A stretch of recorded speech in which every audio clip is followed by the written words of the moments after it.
Bigyan natin ngayon ng opinion, reaction itong debate palitan ng argumento between the Senate Impeachment Court spokesperson Attorney Tungol and Congresswoman Leila De Lima.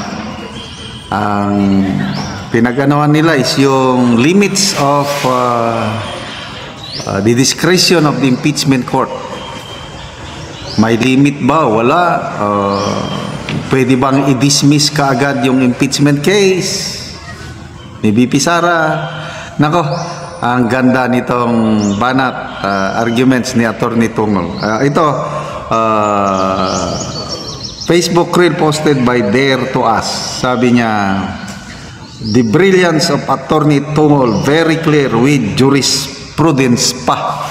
May mga isinite niyang Supreme Court jurisprudence. Si Leila De Lima, wala lang, sariling opinion lang yan. Kaya to me, nilampaso ni Attorney Tungol itong si Congresswoman Leila De Lima. Pakinggan natin ha. Ito sa Abogado channel, something like that. Lima, your opening statement, please. Oh, yes. Answering that question, it is a definite yes for me.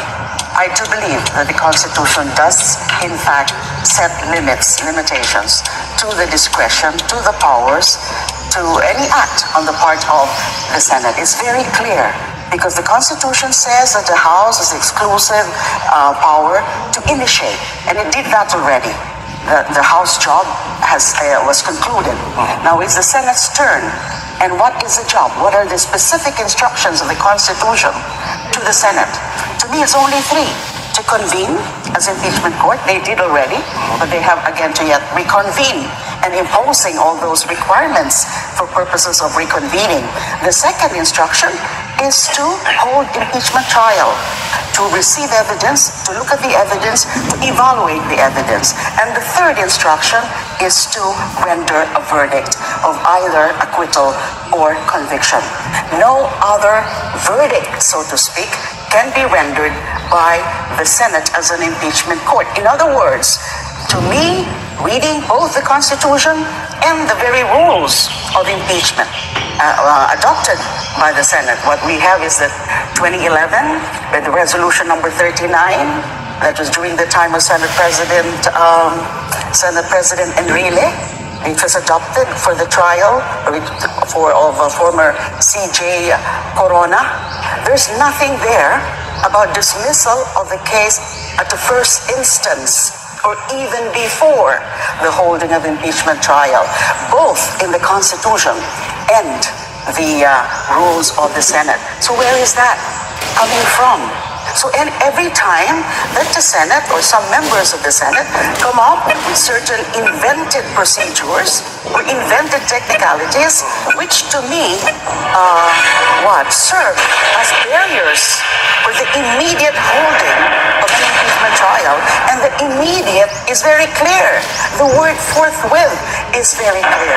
So this is being violative of the Constitution. So far, the steps and the moves taken by the Senate, especially the pronouncements of the Senate President, are, to me, violations of the Constitution. Violations, Thank you so much, Congressman Laila. Now let's turn to Attorney Rex, your opening statement. The actions of the court is actually sanctioned by the Constitution. The express power to solely try and decide a case is given by Article 13, Section 3, number 6 of the provision of the Constitution. However, we always forget that for any court, based on the case of Defensor Santiago versus Vasquez, there are also inherent powers. It's not only the implied or express powers that is given to a court. There are Yun, ang galing nga, may express powers, may inherent powers. Hindi nila nakikita yung inherent. Yung inherent is to try to see the jurisdiction kung mayroon bang karapatan ng korte na itry yung kaso. Yun yung inherent. Ngayon ko lang naintindihan, may express powers, may inherent powers. Inherent powers. And one of the inherent powers of the court under the case of Bilag versus Yun, II may mga is example. to first determine whether or not it has jurisdiction over the subject matter presented before it. And that is what the impeachment court, in its textually demonstrable commitment to exercise its sole power to try and decide, has done. It has interpreted its power to try and decide and actually exercise its inherent power to determine the sufficiency of the articles of impeachment. The only limitations set by the Constitution are under Section 3 of the same article. Okay, bantay na. The only limitations set by the Constitution to the impeachment court, tatlo. I-summarize ko mamaya. Very clear ang pagpaliwanag niya. 11, which is section number 6, 7, and 8. First is that the vote should be 2/3. Second is the penalty cannot extend beyond removal and the disqualification Yun, dalawa. from holding office. And the last one is a self-imposed limitation or regulation so as to give the Supreme Court with the judicial power to actually have a manageable standard to see if there is a grave abuse of discretion, which is the promulgation or to adopt the rules for the exercise of its power to try and decide. So on that matter, there is the power of the impeachment court to see that whatever it is trying in front of it has basis in law. Okay. Galing! Ang limitations lang na inilagay ng Supreme Court ng Constitution sa impeachment court, tatlo lang eh. Dapat yung boto ng mga senator judges para makonvict ang isang impeachable official is 2/3. Ibig sabihin, sa 24, dapat mayroong 16 senators na buboto na makonvict si BP Sara. Yan. Pangalawa, dapat yung parusa is yun lang, disqualification lang. Okay, so pangalawang limitation, yung parusa is ano lang,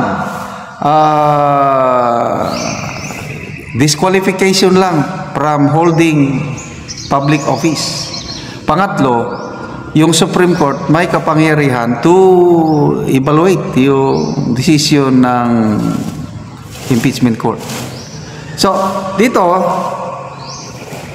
lumalabas na ngayon na may inherent powers ang impeachment court to determine kung may jurisdiction ang 20th Congress. Kasi yung impeachment ni BP Sara nasimulan ng 19th Congress. Ngayon pa ito nangyari na itawid.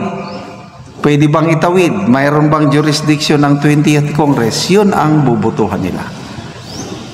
Kaya pag may nag-motion na i-dismiss ang kaso ni BP Sara dahil walang jurisdiction at bumoto ang majority 13, patay na sila, iiyak na sila.